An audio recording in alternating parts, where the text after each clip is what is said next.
countries. Just think about UPI, think about Aadhaar, think about Diksha. All of these have been built with open source principles. They have been open architecture, allow you to audit the entire stack, allow you to audit any part of the code base. When you contribute, your code can literally serve millions of people immediately, right? So if you're contributing to let's say UPI, it's immediately like 1 billion transactions a year, right? Maybe even more. I have old numbers, but at least we do see 1 billion transactions in a month, I think, right now. Second is sort of real world employers. You can get jobs there. A well-crafted PR also adds up as part of the resume, as part of your resume. It also adds up as part of your GitHub swags and so on and so forth. So yeah, I think you can contribute a lot more by just a commit, and we'll just see how a good commit looks like moving forward. Cool. Any of you guys using AI right now? You can just raise your hands. I can just take a quick look at the number of people raising hands. Okay, a bunch of you guys. If you can just put in chat on what you're using AI for right now.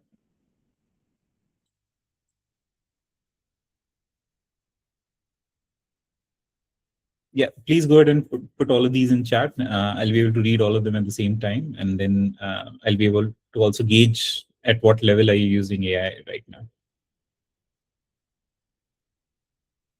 Are you allowed to send messages? I don't know. Ankit? Yeah, let me check. I think yes. Okay.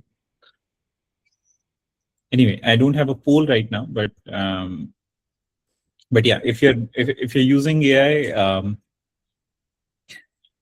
for me, the way that I'm using AI right now is for understanding large code bases, drafting patches and testing 10x faster. A couple of things that I can show you.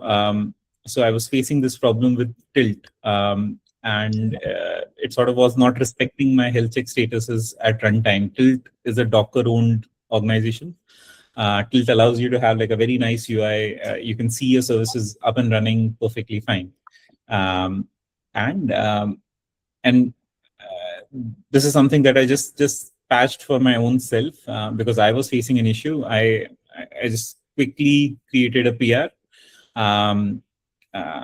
There was extremely quick feedback as well. So the guy replied in like three days, and he just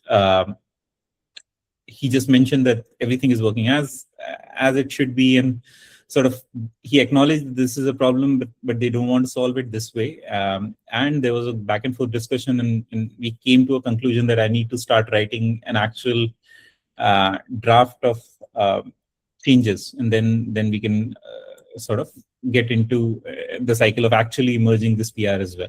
So all you have to do is just raise a PR, and if I follow through and if I go through this entire cycle of contributing here, I might as well get hired at Tilt, right? Tilt is a Docker-based company. It's a core platform-based company working in Go, and then you can straight away go there, right? I'm just going to share my tab again. I hope every one of you are able to see my slides now. Cool. So yeah. So right now, what AI allows me to do is AI allows me to experiment with stuff. AI allows me to immediately create a patch or a PR for any open source out there, right? And it allows me to sort of know what's happening internally as part of the code base too. How many of you have used Wiki? And we'll come to that later. But yeah, if you have not, please go ahead and see Wiki immediately. It will just change the game for you guys. You'll be able to go through the entire code base in like 2-3 hours, rather than going through it for a month, which was there earlier. Cool. So a couple of things that I would want to share is that now that everyone can code, everyone can code immediately. The only thing that is stopping you from not doing that is agency. right? Paul Graham is a Y Combinator founder. I think he's one of the most successful startup accelerators in the history. And I don't know if you've seen his work in Lisp, but do go ahead and see his work in Lisp as well. Gary Tan is also CEO of Y Combinator right now.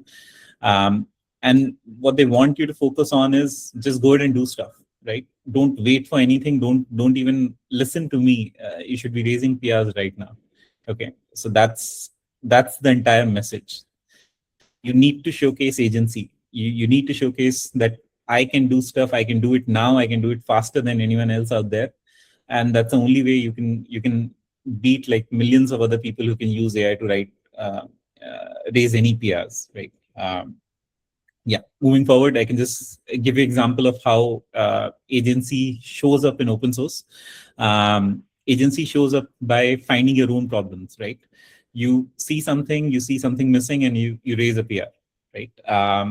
You read before you ask. You do your analysis on if the docs are covering this issue, if there are issues that are closed early, and so on and so forth. Now with AI, the way that I do this is I ask Claude Code to see if there is already a doc there on the problem that I'm facing right now, or if there are any closed issues that mention all of this, and it's able to just go through the entire list of commits and then figure out if I actually have a genuine problem or not, right? And yeah, do follow up relentlessly, but don't spam. Just send a single message, a courteous single message with a PR, and I think people will respond. I've seen people respond to multiple different repositories, no matter how big, small they are, no matter how busy they are in their lives. Open source contributors are one of the best people out there, and they are one of the most productive people out there. They will respond to you. And they do respond. Even if they're responding after a month, they will respond. Okay. And go beyond the ticket, right? File new issues. Even if you're not solving them, just raising an issue is a good contribution in itself, right? So you don't even have to raise a PR. Just creating a ticket with a valid problem statement is good enough. And yeah, build in public. Whatever you're doing, post across, right? You don't have to just limit yourself to your own WhatsApp group. Just post across Twitter, post across. The worst that can happen is no one sees it. No one anyway sees it right now, right? So you can just anyway go ahead and post it. It does take some time, but yeah, do post it. It will probably just take around 2 minutes to post one single PR that you have created in a day, right? Right. Some of the good examples of agency that I've seen on Twitter are, I don't know if you know Sankalp, his Twitter is Deja Vu Coder. He contributed back to Anti-Work. Anti-Work is an organization that has started giving bounties, and he just went ahead and raised a PR, and they allowed him to start picking up tasks with actual bounties as well. Some of these bounties are ranging between $1,000 to around even $10,000. So yeah, agency does show up in different shapes and forms, and I think you guys should actually seriously look at how you can start contributing immediately, right? Go ahead and contribute. The other thing that you should cultivate as part of AI is taste. Taste doesn't come immediately, given that most of you are like early stage contributors. I would recommend you go deep into software. You go deep into having a style for yourself, right? Having a judgment of what is good and what is bad, right? And taste will evolve over time as well for you. So just make sure that you're just focusing solely on the craft, and learning things really fast, figuring out what works, what doesn't work, and have a very strong opinion weekly held, right? That's what taste looks like. You need to be able to debate. You need to be able to debate about anything that you're working in depth. Sorry. Am I sharing my screen? I don't think so. It just got cut. Can you try again? Yeah, just share again. I think it's up now. Yeah, yeah. Yeah. So yeah, develop a lot of taste, develop a lot of skills. Taste comes only after you've done this thing for, let's say, 2 to 5 years, right? And with AI, you can compress this entire timeline into, say, a year, but you still need those neurons wired up in a way that that whatever you say is you say it with an extreme conviction that I know that this is right, right? That's a kind of, and you can just go ahead and debate with anyone, even the contributor, even the maintainer of the open source that you're trying to contribute to. That's a kind of confidence that you would need to showcase taste. So how does taste look like? Taste looks like, are you able to match the project style? Are you able to know when to submit and when not to submit, right? When is a PR ready? When is it in draft mode? Right to the next person, right? Code is read 10x more. So probably you need to write it in a manner that humans are able to read it. Probably not something that would go on for the next 10 years. Most of the code will be written for agents and not for humans. And probably you would want to optimize for that rather than write for the next person, rather write for the next agent, right? Whoever agent is going to use your code should be able to understand what's going on, right? And yes, test your own change. Don't push anything that is untested. I've also shared examples of bad taste as well. Don't just copy paste AI output blindly. People are able to figure it out. If you're copy pasting, share that you've done it through Claude, right? I can just give you an example of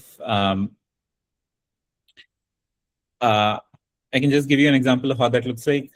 So if you just look at this line, this was a quick hack done through Claude. I'm acknowledging that this is not something.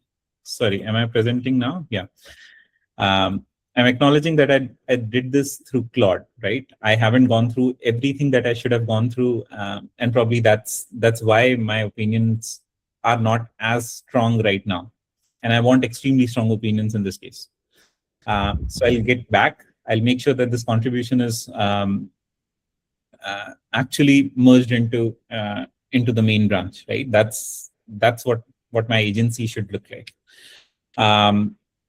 Yeah, some real life examples. I've already shown you one good example, but there are a bunch of them. You can just go through them when you have time, and these are shared anyway.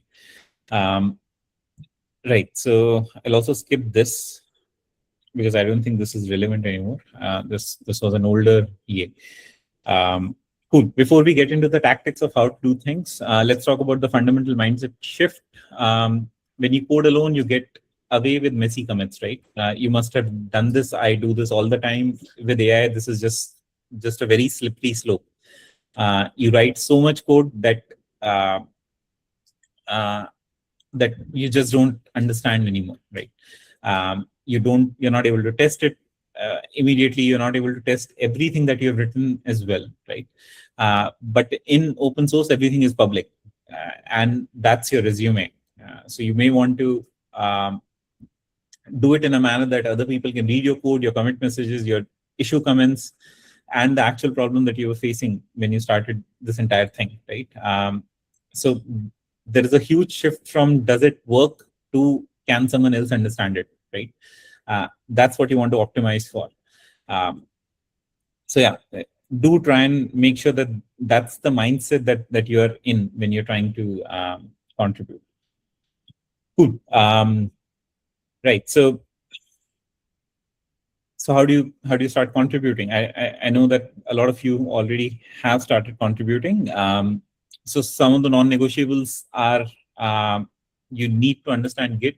You need to understand how collaborative Git works, how to rebase, how to do things like these. You need to have fluency with Linux CLI commands. You don't need mastery of them. You can just make sure that Claude is writing the right command, right? You don't actually have to let Claude run your entire life.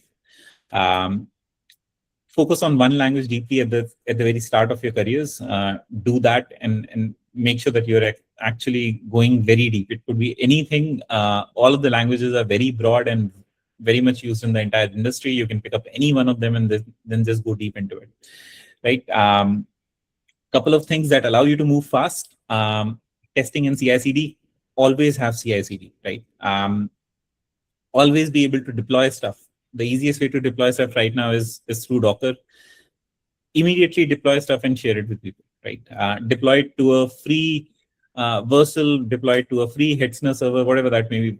Wherever you can deploy, just continue deploying that, right? And yes, do write blogs. Do write anywhere, wherever you want to write. Even if you want to write for yourself, you don't want to expose, do that, right? And how do you build an edge, right? So you build an edge by just reading more and more. Just continuously read, become a voracious reader of code bases. And that's where you will build the taste as well. So the more you read, the more, because right now what will happen is you won't be writing as much. So you need to get very good at reading. And you need to be very good at figuring out bad smells, code smells, right? Awesome. We'll check it out for sure. Cool. And the last thing is system syncing. I don't care where you get your system design fundamentals fixed, but wherever you figure it out, if it is ThoughtWorks blog, whatever that may be, just go ahead and read as much as you can. Okay. Because this is something that a lot of people will not do. A lot of people will just go to the first layer or the second layer or the third layer, but not completely end-to-end all these 9 things. And that's where you build an edge. That's where you build something that others don't have. Right. Cool. I think this is just a very simple primer. This is how the licensing works. I think you'll anyway figure it out yourself. But yes. Just wanted to get a sense on licensing. How do you commit well? I think you already must be knowing all of these things well, but with just a slides, just a primer that you can see later as well. Right. So it has to be atomic, it has to be descriptive, it has to be contextual, right? So these are 3 things that you absolutely want. Cool. Right, this just goes deep into anatomy of a good PR. You can actually, after the commit message, your PR also actually needs to be really good. The issue ticket has to be linked. The entire CI/CD has to pass. You should have all of these sections. Bunch of these sections do allow you to does allow a human reviewer to actually verify the work that you've done. So it's actually needed. It's not just good practice, it's just good communication there. And lastly, do contributions that last. And by contribution that last, I think India has a very bad PR on adding contributions that don't last, and most of them are not actually useful. A lot of them are just readme and to do and whatnot. Please don't do that. Please never do that. Fix an actual real bug. You will be able to figure out a real bug if you're using that software. Whatever software that you're using, you figure out a real bug and then solve that, right? You can add missing test cases. These are extremely valuable, but only when they are linked to a real bug, right? So if a bug was not caught, you can add missing tests. Don't just add tests, because an open source contributor will, open source maintainer will not look at missing tests anyway, right? It's just more work with no actual actionable there. Yeah, so improve documentation. Actually improve documentation. Don't fix typos. No one cares about typos anymore. Please don't fix them, right? Performance optimization only when someone has acknowledged that this needs to be solved for, right? Accessibility internationalization also only when someone has actually figured out that this is a problem, right? Don't just go ahead and adding internationalization in apps that are not even used in non-English context, right? So yeah, just make sure that you're making contributions that you can show 10 years down the line, right? You can always build credibility with just contributing. Just contribute, just showcase your intent to contribute. That's about it. Right. How do you navigate large code bases? Go to Deep Wiki. That's my go-to for the last 6 months. It has evolved quite a lot. It gives you, it can even document your own repositories. So just go ahead and do that. I'll also show you how Deep Wiki looks like. Yeah, so you can pick up any open source code base and you can just go deep into any of these files. What are these files doing? It always has a source layer hierarchy. This is extremely important because most people work top down in a code base. So whenever no one goes file by file. So essentially, since everyone is going top down, you might as well have this top down chart, right? And they always write their documentation top down as well. And you'll find like hundreds of Mermaid charts in a single repository. You'll be able to know any repository in and out by just going through Deep Wiki, right? You don't even have to go to any other resource. Right. Things that you should be using right now. Mostly, I have stopped using Cursor, Copilot, anything other than Claude Code. I sometimes use Codex, but that's mostly because the newer model is generally good. But I have stopped using Cursor and Copilot mostly because they are not compounding itself. So Claude Code allows me to build my own agents. Claude Code also allows me to build use their API to actually write sub-agents altogether. So I can just write hundreds of sub-agents in a repository, and they will all start working immediately for me. Cursor doesn't allow me to do that. Cursor Copilot also doesn't allow me to do that. So pick up any AI tool that allows you to compound, right? Compounding is extremely important. If you're not compounding, it will start becoming a problem because your agent will start from scratch every single time. A bit about communication. Keep it as short as you can, right? That's what I've seen works best. People don't want to look at issues. If someone is raising like a AI slop based 500 lines issue ticket, no one is going to look at that. It has to be extremely small. The title should say what is going wrong, right? The title can also refer to a piece of code to be able to for quick references as well, right? Immediate PRs are very good. They have to be short. 20-line PR is the best PR that you can raise, right? Find a bug that has like a 20-line PR.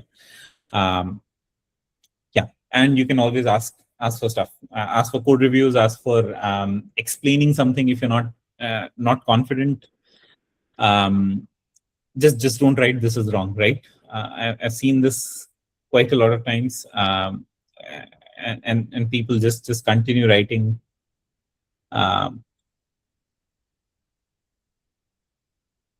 Yeah, cool. I'll just move forward. I have a bunch of slides more.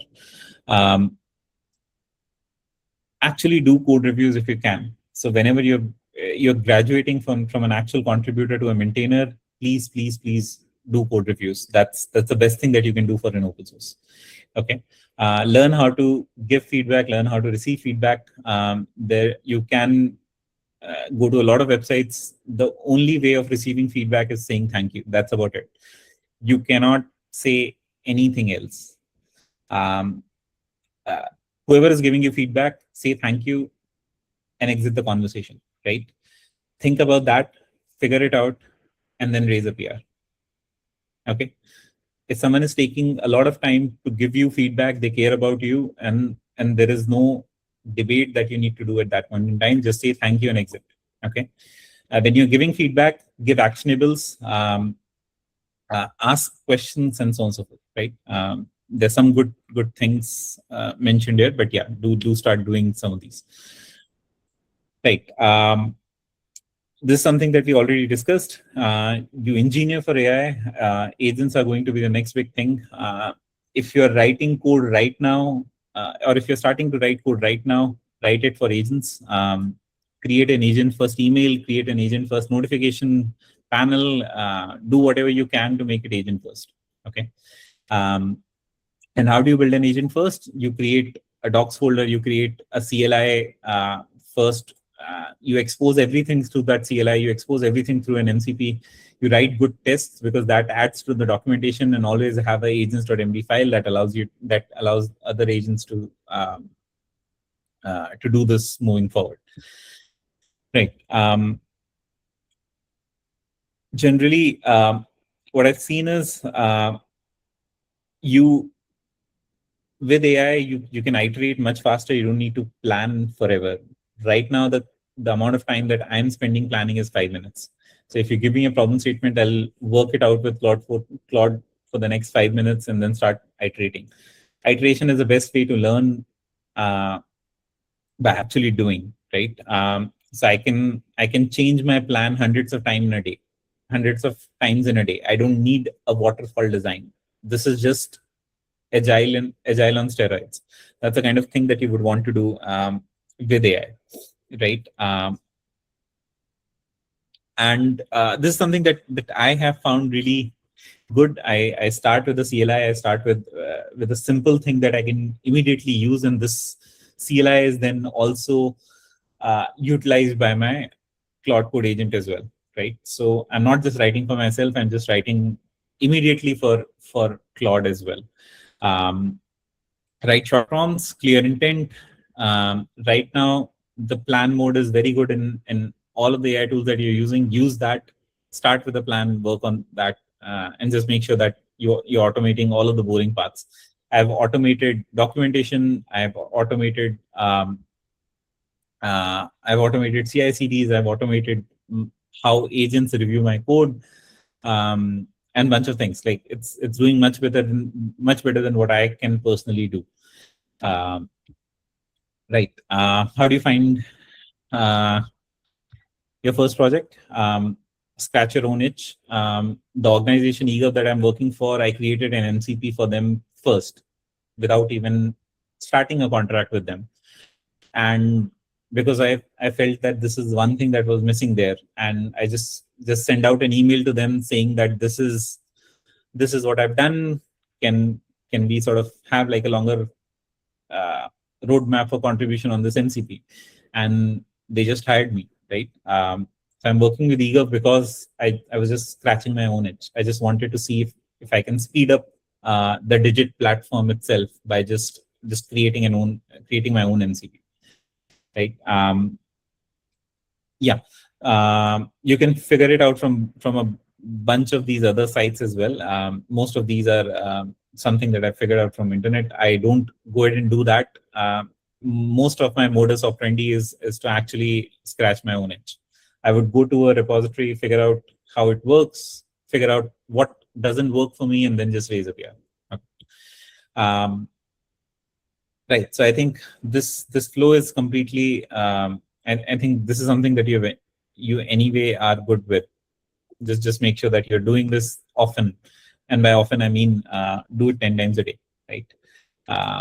And you'll start finding better and better issues, deeper and deeper issues moving forward, right?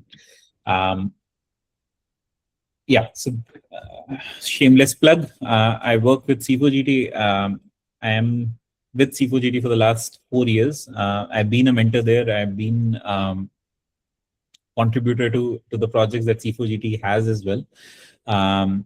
So yeah, C4GT is like any other GSOC kind of an alternative, and it works in a way where you start contributing first. You stand out in front of the C4GT mentors. They reach out to you. You start contributing along with them, get paid for it. Okay, this is exactly what GSOC also does. So So yeah, the good thing about this is all of this is an impact domain. So if you're contributing, you are picking up problem statements that are wide. Um, they're also serving the kind of people that are not served by startups mostly. Okay.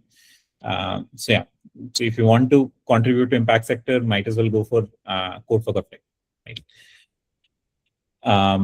The other thing that you can do is open source bounties. The two large projects that I've seen do very well with bounties are Anti-Work, which was Gumroad earlier, and Cal.com. I think they've paid over 100,000 in bounties over the last couple of years.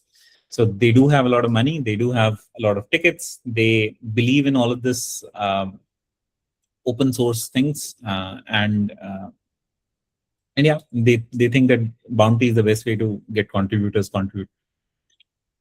Right. I've already shared my own case. There are a bunch of people who have just gone ahead and contributed and gotten that converted into real jobs as well. Right.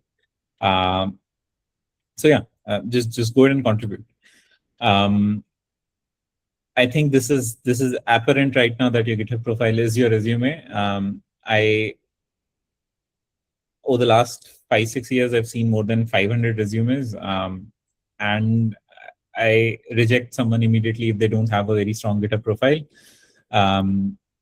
Contributions is something that I value the most when I'm looking at a profile. So I don't know how many people look at contributions that way, but for me, all of these things are important, right? The care that you put in onto your profile readme and so on and so forth is something that I care about and should be optimized for as well.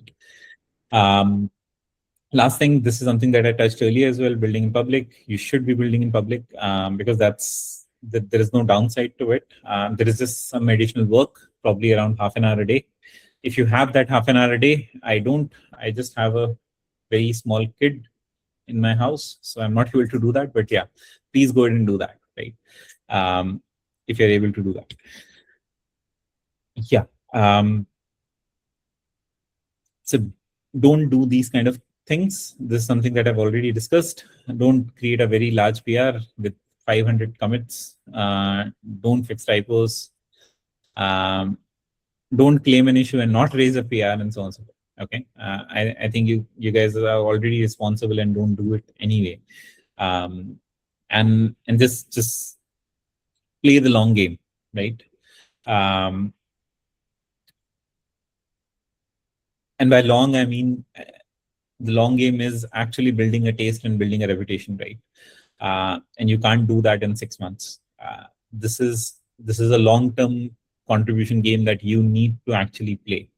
And by year 3, to kid you not, people will start calling you directly through your GitHub commits, right? If you want to contribute to any of the DPGs, you just pick up a DPG project. And you can also ping me, right? I can get you in touch with the entire DPG ecosystem, actually. So if you know a DPG where you would want to contribute, DPGs are digital public goods. I've already shared a couple of examples there. So Diksha is one of them, UPI is one of them, Aadhaar is one of them. Aadhaar and UPI are not looking for contributors right now, but every other DPG out there is looking for contributors. So if you want to contribute, if you have raised a PR, just let me know. I can reach out to the owner, maintainers and owners of that project and actually highlight your PRs as well. Okay. Yeah, do make your PRs this week. Let me know. You can reach out to me over email. You can reach out to me over Twitter. Yeah, whatever. I think you'll be able to figure this out on how to reach out to me if you have to reach out to me. Cool. All right. Thanks, everyone. I'll just stop sharing now. I'll take up any questions. Do you want to take up questions through just? Yeah, I can maybe take those questions and you can answer those, or if you want to read and get started with that. Guys, if you have any questions, I hope you all have access to chat now. So please put your questions on the chat. I think Pushpit put some questions. How can a student build credibility in open source community, whether if they are just starting? Right. Is this still relevant? Because there's anyway a path that I shared with you, right? So in the first 3 months, all you want to do is you want to actually go to a DPG which feels like 10% or 20% above your own technical expertise, and go ahead and raise a PR, right? Of course, you can't go ahead and contribute to Linux immediately, but you can actually contribute to any of the CRUD apps that are there out there, right? So just go ahead and do that. That will start building a credibility. Once you have, let's say, 5 PRs raised, you can use those 5 PRs to actually go to a different project and then raise 5 more PRs. So you'll gain a lot of confidence by just raising PRs and getting them accepted. So start raising one. Agency is what I would recommend start showing up. I think one question for Pushpit is that he has asked related to AI and open source. If somebody want to contribute to open source and not rely on AI generated code, which areas of open source contribution help build the deepest understanding of software systems? No, I think you've gone the other way around. So I don't think AI doesn't lead you to learn any stuff. So you can still use AI and learn stuff. That's something that I do all the time. So if I don't understand a language, I'll start looking at the source code and start asking AI to explain me the source code. That's how you learn, by relying on the AI. Not relying on the AI is like 2020s, right? You don't want to be left behind. Learn by actually using the AI. When you're contributing, just keep yourself honest, right? Do I understand this entire contribution? If you don't understand the contribution, if it is just AI code that is there, then that's not a good contribution. If you're a beginner, you need to understand every line of code and how that is working out. Your entire solution, you should be able to explain to anyone, even in your sleep, right? Yeah. I don't know if that answered your question, but yeah, do use AI, but still learn how to code. Yeah. AI. Yeah. So I think AI is important, but we should not rely entirely on AI. I've seen people building everything on AI, even it's written by ChatGPT. Sometimes they copy and paste the same. No, that's not what I'm saying. This thing they students because the reviewer will always ask you to explain the code, right? Yeah. Yeah. Because what they're looking for is not if you can code, right? What they're looking for, do you have the talent to actually maintain an open source code base or not? And you can't showcase by sharing AI slop, right? So if I am a maintainer, what I'm looking for is, can you do my job, right? And to be able to do my job, you should know what I know. That's what I'm trying to verify when I'm trying to review a code. The other thing that accountability and agency are two things that I'm looking for. If you can't be accountable for your own code, I can't ask you to contribute. Even if your PR is like perfect, I will not accept it because there is no point, right? You will never be a good accountable contributor on the open source that you're contributing to. You can't take accountability by not knowing code. Yeah. One question we have, does mentioning that I've used AI to help make a PR less credible or trustworthy? No, absolutely not. So what you want to do is show honesty, right? That this is what I understand. This is what I've tested, but this was all written by AI, right? So everyone is writing code through AI right now. But do they understand it is the question that people are asking right now. So the code doesn't matter. What matters is, do you understand the code or not? So code stopped mattering in 2025. But how do you make sure that you know that end to end for yourself?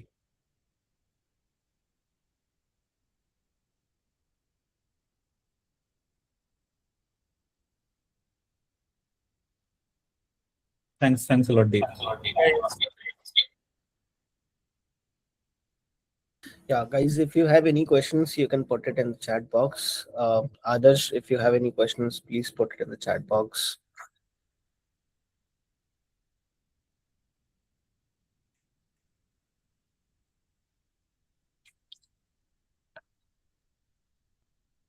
I think let's wait for one or two more questions and then we will end this call.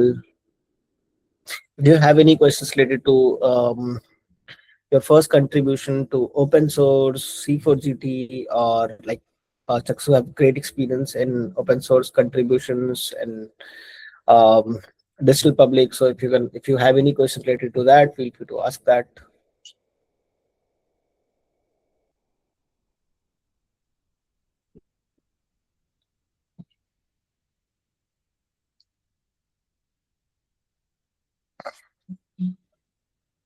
Cool. I think we have no more questions. Thanks a lot, everyone, for listening to me rant over the last 40 minutes. I can share my LinkedIn profile 1 second.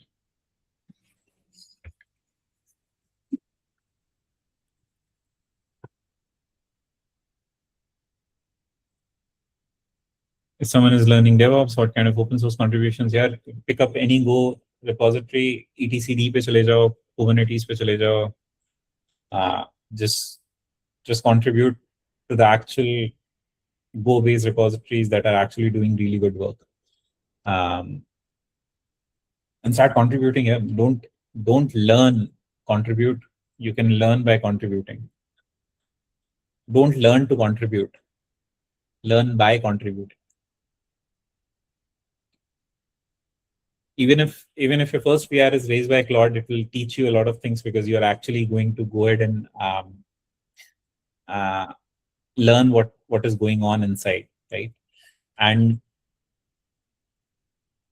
if you're not doing that, you are anyway not oriented towards learning. So if you are oriented towards learning just by the act of raising a PR, you will learn a lot. Because you don't want people to mock you, right? So you'll actually go through your PR 20 times before pushing it to anyone. Otherwise, open source contributors are extremely brutal. If you've seen Stack Overflow, they would just ban you from asking questions if you ask bad questions, right? There is even a great blog post on how to ask questions. I'll just share that across as well.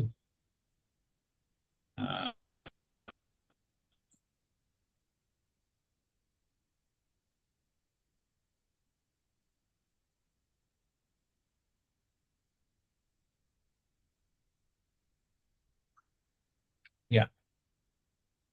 So this goes into detail about what is a good question, what kind of questions are helpful, and so on and so forth. If you're even raising questions in an open source contribution page, do ask questions that are actually very useful for others to work with.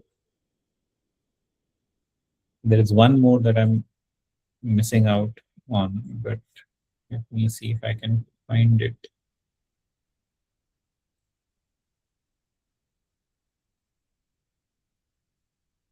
Yeah, anyway, cool. I think this cohort is not asking enough questions. Probably you should ask better questions. Cool. I think next time when we ask Chakshu to join after the second batch of this cohort, I think students will be much more mature. They will try all these ways and then they can ask more questions related to that. Absolutely. I'm looking for questions. You do shoot out questions anywhere, right? Doesn't matter. Cool. All right. Thanks a lot, everyone. Thanks a lot for having me. Thanks a lot, Ankit, for sharing this opportunity with me to talk to a lot of people. Thanks. Thank you, Chakshu, for joining. I think students have learned a lot of good things, and this will really help them to start their first contribution in open source. They have learned about security, what things to do in open source. I think they must have they are just feeling this that if they are doing this in their own way, they might be seeing this as relatable, because once they are contributing to Wiki, they might have feel one of these two steps, which is relatable to what they're doing. Thank you so much for that. I think I have also learned few good things in this from this PPT. Thank you so much. Cool. Thank you guys Thanks. for joining. We will be doing next call very soon. I will be sending you an email regarding that. Thank you for joining, and till then, keep learning. Thank you. Bye. Thanks. Bye.